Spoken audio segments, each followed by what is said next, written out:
Morning, नमस्कार। बहुत बहुत स्वागत है आप सभी का स्टडी विद ज्ञान प्रकाश में।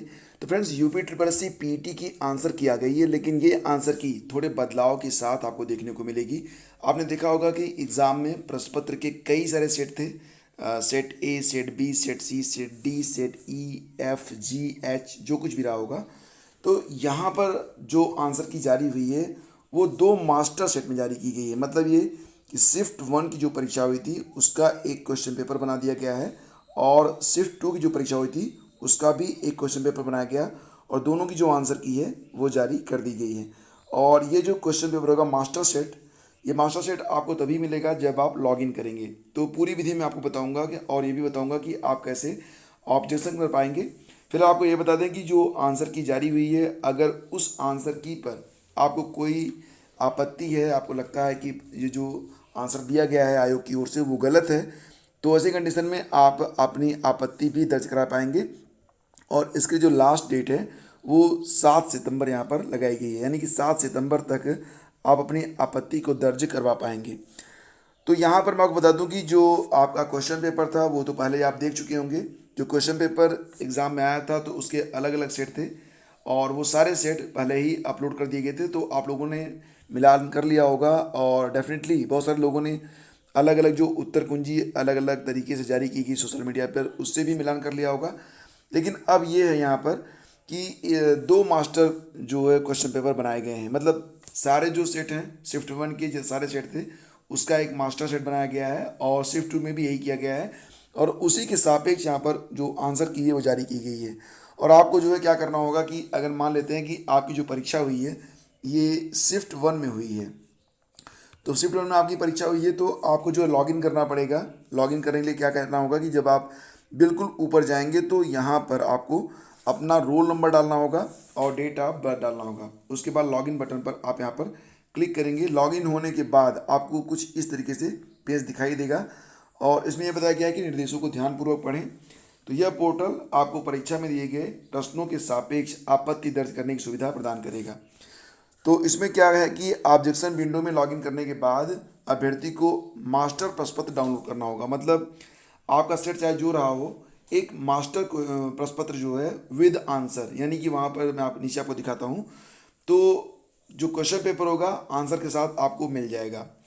फिर नीचे जाएंगे आप तो आपको वहाँ पर अगर किसी प्रश्न के उत्तर पर आपको कोई आपत्ति है तो अपनी आपत्ति दर्ज करवा पाएंगे। अब यहाँ पर एक बात ध्यान देने योग्य ये है कि शिफ्ट वन के जो अभ्यर्थी हैं जब लॉगिन करेंगे तो शिफ्ट वन का जो मास्टर पेपर है क्वेश्चन पेपर वही देख पाएंगे, और शिफ्ट टू के जो अभ्यर्थी हैं वो शिफ्ट टू का जो क्वेश्चन पेपर है मास्टर क्वेश्चन पेपर उसको ही देख पाएंगे।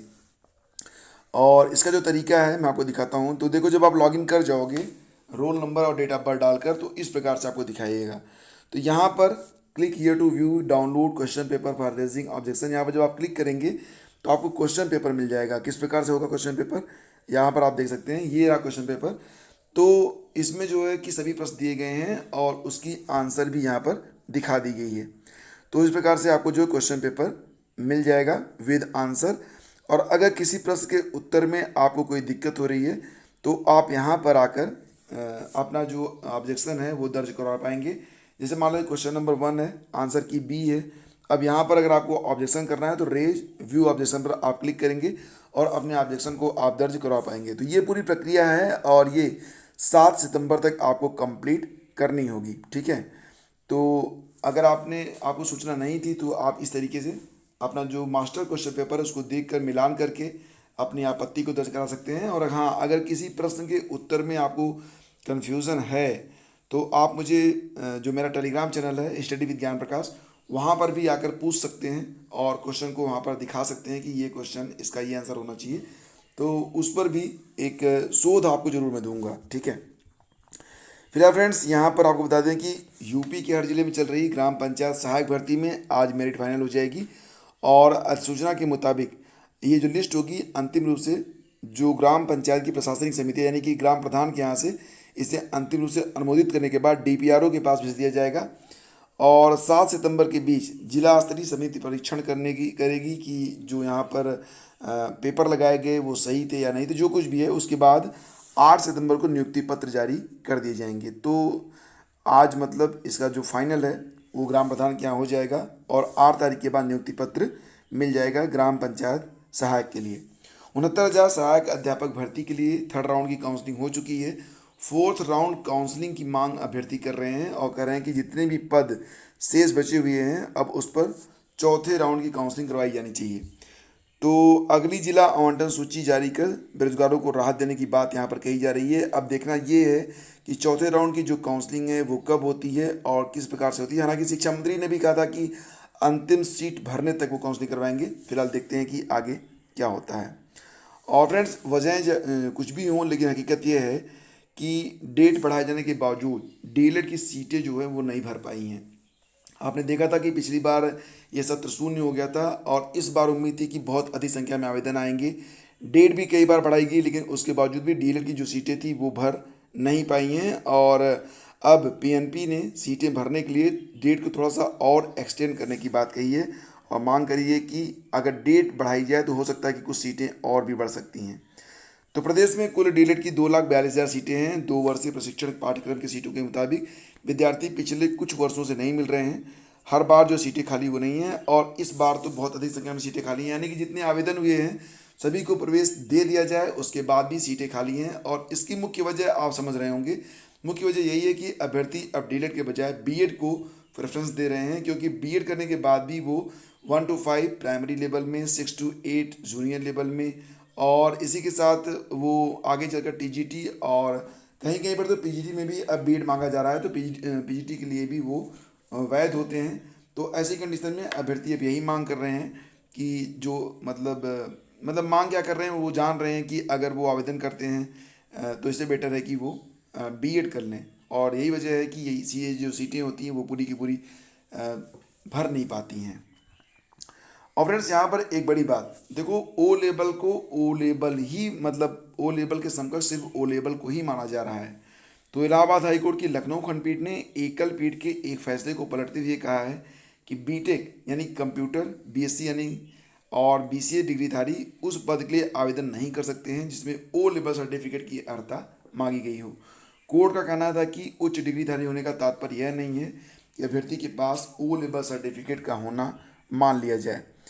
तो 2 सदस्यीय पीठ ने एकल पीठ के बीती 26 मार्च के उस फैसले को खारिज कर दिया जिसमें बीटेक, बीएससी या फिर बीसीए डिग्रीधारी कई याचिकाकर्ताओं को ओ लेवल सर्टिफिकेट न होने पर भी पुलिस भर्ती परीक्षा में शामिल होने का आदेश दिया गया था, जबकि भर्ती के लिए जारी विज्ञापन में डोइक सोसाइटी द्वारा जारी ओ लेवल सर्टिफिकेट की मांग की गई थी। यह आदेश जस्टिस ऋतुराज अवस्थी और जस्टिस दिनेश कुमार सिंह की पीठ ने राज्य सरकार की ओर से दाखिल कई विशेष अपीलों पर एक साथ सुनवाई करते हुए पारित किया है।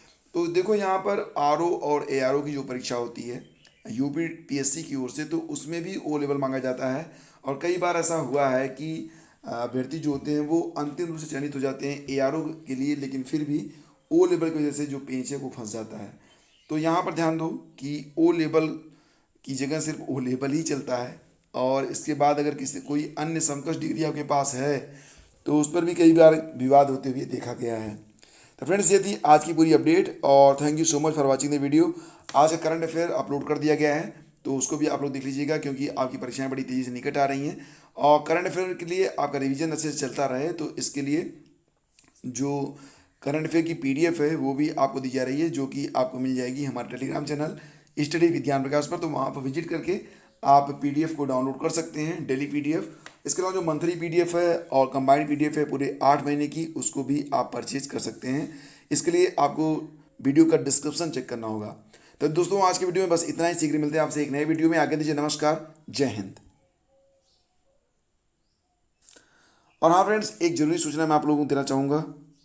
हमारे कई सारे फ्रेंड्स ये पूछ रहे हैं कि जो जूनियर शिक्षक भर्ती परीक्षा होनी है तो ये परीक्षा कब तक हो सकती है। तो फ्रेंड्स, इसके बारे में जो सूचना मिल रही है वो ये मिल रही है कि ये परीक्षा नवंबर में करवाई जाएगी या फिर मैक्सिमम दिसंबर के फर्स्ट वीक तक ये संपन्न हो जाएगी। और यहाँ पर एक ज़रूरी सूचना मैं आपको और भी देना चाहूँगा कि यूपी टीईटी के लिए जो आवेदन लिए जाएंगे तो उसकी परीक्षा भी नवंबर या दिसंबर में कराने की बात चल रही है। तो नवंबर और दिसंबर में कई सारी महत्वपूर्ण परीक्षाएँ हैं और यह बात आपको ध्यान में रखना है। और जूनियर शिक्षक भर्ती के लिए आप लोगों ने मांग करी है कि टेस्ट सीरीज को अवेलेबल करवाया जाए, तो शीघ्र ही आपको जो है टेस्ट सीरीज भी अवेलेबल करवाई जाएगी जूनियर शिक्षक भर्ती के बिल्कुल अनुरूप, ठीक है। और इसके लिए प्रैक्टिस सेट भी आपको चैनल पर अवेलेबल करवाए जाएंगे। अगर आपने अभी तक चैनल को सब्सक्राइब नहीं किया हुआ है तो सब्सक्राइब कर लीजिए, क्योंकि अगर आप सब्सक्राइब नहीं करेंगे तो आपको अपडेट्स रेगुलर नहीं मिल पाएंगे। तो दोस्तों आज की वीडियो में बस इतना ही। तो आप सभी लोग खुश रहिए और अपनी स्टडी को जारी रखिए। आज नया महीना शुरू हो गया है, तो ये संकल्प लीजिए कि पिछले महीने की अपेक्षा इस महीने आप ज़्यादा स्टडी करोगे, ज़्यादा अपने जॉब के प्रति ओरिएंटेड रहोगे, और एक बात और, सकारात्मक रहो, सब कुछ अच्छा रहेगा। Thank you so much.